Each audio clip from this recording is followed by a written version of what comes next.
Sangat menyakitkan, alam yang selama ini menemani Nilam benar-benar dari nol, di saat Nilam tak memiliki apapun.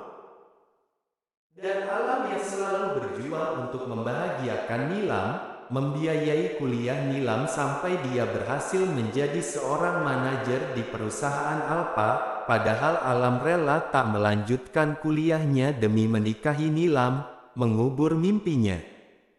Demi Nilam, bahkan dia harus dipenjara selama 3 tahun, menggantikan Nilam. Dengan mudahnya Nilam mengkhianatinya dan meninggalkannya. Hati alam sangat hancur berkeping-keping, bagaikan serpihan debu yang tertiup angin, lalu terbang dan menghilang. Alam terpaku dengan hati yang terluka, penuh rasa kecewa, dan amarah berkecamuk di dalam dada. Dia menatap surat gugatan cerai yang tergeletak di atas meja, begitu mudahnya Nilam meninggalkannya setelah dia tak dibutuhkan lagi olehnya. Bahkan wanita itu telah menghinanya. Alam meremas surat gugatan perceraian tersebut dengan penuh amarah, nafasnya terengah-engah menahan amarah yang begitu menggebu. Apakah Nilam tak sadar mengapa alam bisa dipenjara seperti ini? Apakah Nilam sama sekali tak merasa bersalah padanya? Atau tidak ada sedikit pun rasa kasihan untuknya? Alam harus tinggal di jeruji besi demi dirinya, hari demi hari berlalu, rasa sakit yang dirasakan alam masih membekas di hati. Pria itu sekarang menjadi pendiam, Nilam telah sukses menghancurkan hidupnya. Hatinya kini seakan telah mati.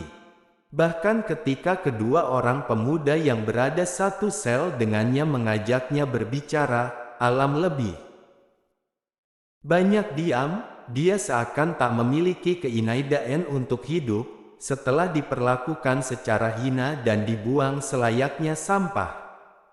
Sungguh sangat menyesakkan.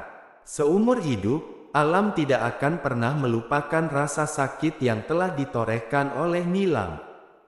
Jika dia hancur, Nilam juga harus hancur.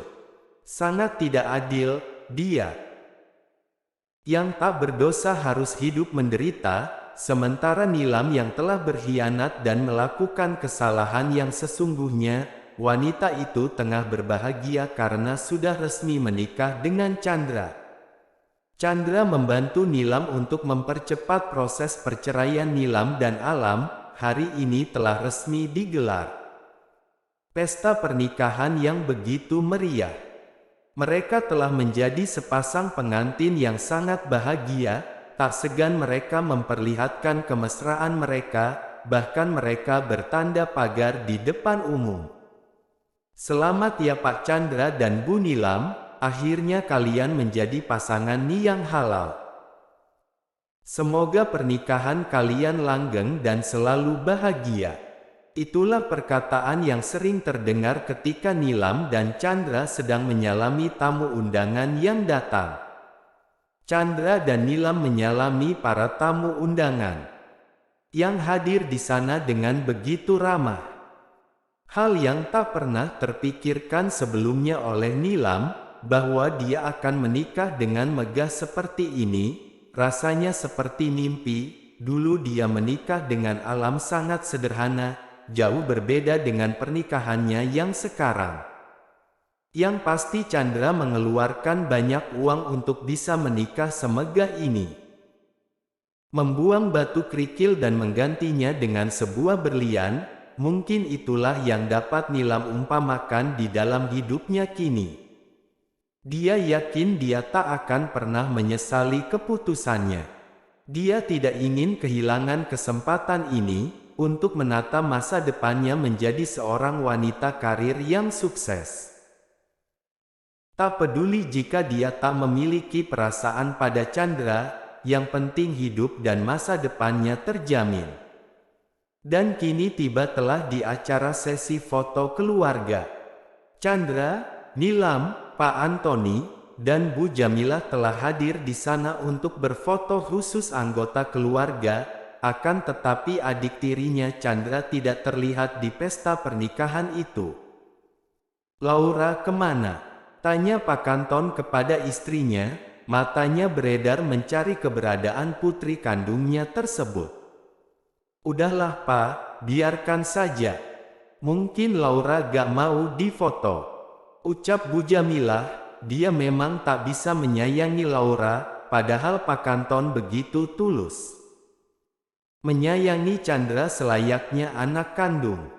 "Gak bisa begitulah, Ma. Laura juga bagian dari keluarga, dia harus ikut difoto." Pak Kanton ingin mengabadikan momen penting ini bersama keluarganya yang lengkap, tidak boleh ada yang terlewat. Bu Jamilah hanya menghela nafas, begitupun Chandra, adik tirinya memang sering bikin ulah. Nilam rasa Laura akan menjadi ipar yang menyebalkan untuknya, tapi dia bukanlah wanita lemah, dia pasti akan melawan jika seandainya Laura berbuat ulah kepadanya.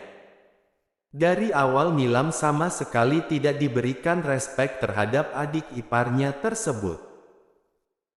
Pak Kanton memutuskan untuk mencari Laura, dibantu oleh asisten dan juga beberapa bodyguard untuk mencari sang nona muda. Sangat merusak suasana pernikahan, membuat Chandra dan Nilam menjadi kesal. Anak ingusan itu selalu saja mencari masalah, gerutu Chandra sambil mengepalkan tangannya.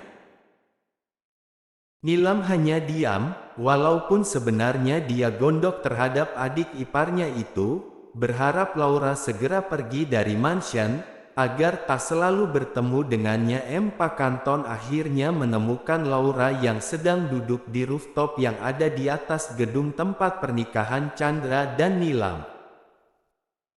Pak Kanton menghela nafas melihat Laura yang sedang santai bermain game duduk di sebuah kursi yang ada di rooftop sana. Pak Kanton segera merebut ponselnya Laura. "Papa." Laura merasa keberatan ketika ponselnya diambil secara paksa oleh ayahnya. "Sampai kapan kamu akan terus bersikap seperti ini?" bentak Pak Kanton kepada putrinya. Dia merasa putrinya seakan sedang memberontak kepadanya. "Papa gak usah pedulikan aku, urus saja keluarga baru Papa. Dari awal aku sudah bilang aku tidak setuju Papa menikah lagi, tapi Papa gak mau mendengarkan perkataan aku, kan?" Pak Kanton menikah lagi dengan Bu Jamilah saat Laura duduk di bangku SMP kelas 1, tepatnya 6 tahun yang lalu.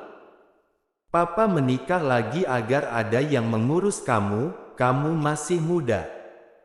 Kamu membutuhkan sosok seorang ibu, itu semua demi kebaikan kamu, Laura." Pak Kanton tidak terima jika putrinya menuduh dirinya menikah lagi untuk kepentingan dirinya sendiri. Laura tersenyum kecut mendengar jawaban dari ayahnya. "Demi kebaikan aku." "Apanya yang demi kebaikan aku, Pak? Bahkan sekarang aku akan diasingkan ke Amerika, apa itu yang disebut demi kebaikan aku?" Laura sangat merasa kecewa, ayahnya tiba-tiba mendaftarkan dirinya untuk kuliah di Amerika setelah lulus sekolah nanti, tanpa meminta persetujuan darinya terlebih dulu. Mungkin karena mengikuti saran dari istri keduanya yang mengatakan lebih baik Laura disekolahkan di Amerika saja, karena Laura sangat susah diatur. Diam-diam Bu Jamilah mendengarkan pembicaraan suami dan anak tirinya itu. Dia memang ingin Laura jauh darinya, karena selama di rumah, Laura sering berbuat ulah, membuatnya merasa jengkel. Bu Jamilah segera menghampiri mereka, dia berpura-pura bersikap baik pada Laura. "Laura sayang, kenapa kamu ada di sini? Ayo ikut Mama, sekarang ini mau diadakan foto keluarga." Bu Jamilah ingin meraih tangan Laura. Namun, Laura malah menepis tangan Bu Jamilah. Dia segera pergi meninggalkan ibu tiri dan ayahnya di rooftop sana.